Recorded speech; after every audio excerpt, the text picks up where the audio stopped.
L'Afrique regorge de nombreux récits historiques, de faits véridiques, observables, qui ont vraiment existé.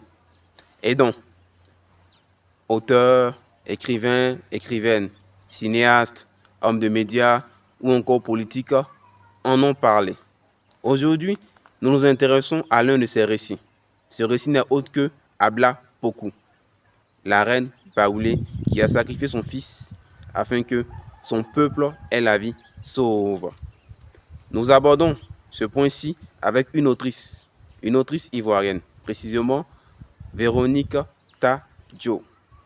Véronique Tadjo, à travers son livre La légende d'Abla Poku, nous démontre quelque chose de vraiment fascinant.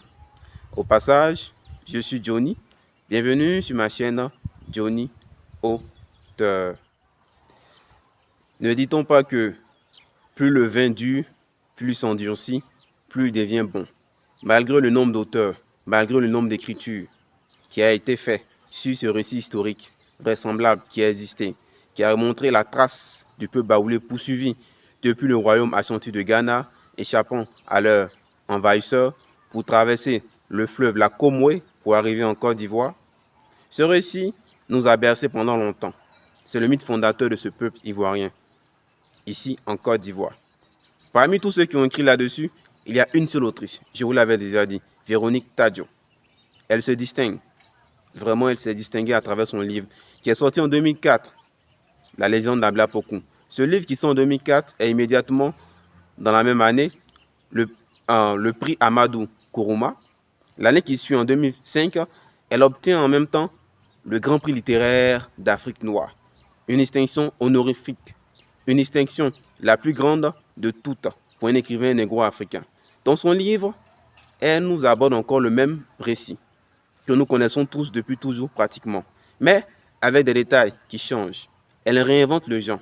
Dans son roman, elle dit les choses avec la pure vérité, comme le récit a été authentique, mais en même temps, elle aborde, elle initie, elle interroge, elle apporte une autre vision de la chose, tout en gardant l'authenticité de ce qui a fait de ce récit historique et légendaire une véritable légende pour tous les peuples. Dans son écriture, en plus de mettre en avant la reine-mère Abla Poku comme femme aimante qui sacrifie son enfant, elle aussi fait de cette dame une véritable héroïne par-delà les frontières. Non seulement mère, reine, mais aussi comme une personne, une stratège. Une fin stratège qui se battra. Car dans nos sociétés africaines, généralement, nous sommes patriarcales. En plus d'être femme, Abla Poku avait d'autres casquettes. Elle aborde, en plus de la tragédie qu'il y a eu dans l'œuvre, elle montre d'autres facettes. Elle réinvente ce récit. En plus de son authenticité connue, mais elle va encore plus loin. Elle touche à certaines choses. Elle réinvente ce récit d'une manière assez extraordinaire.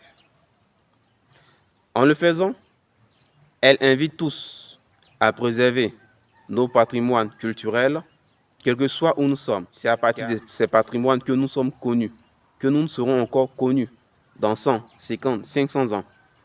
Ce récit a bien existé, ce n'est pas un mythe. Il montre réellement comment ce peuple est arrivé en Côte d'Ivoire et tout ce qu'il a traversé, ce combat. Lorsque Abla Poku fit le sacrifice, alors il y a eu tellement de récits là-dessus. Des hippopotames se dressèrent sur la voie et son peuple, elles, marchèrent et traversèrent la Comoé. Ça, c'est encore une version. Ou encore, le fleuve s'ouvrit et le peuple avançait.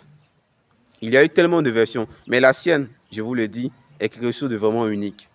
Quelque chose qui a déjà marqué des générations, plus de 2 décennies après, marquera encore des générations. Car son écriture ne raconte pas seulement, elle invite, elle interroge, elle redéfinit.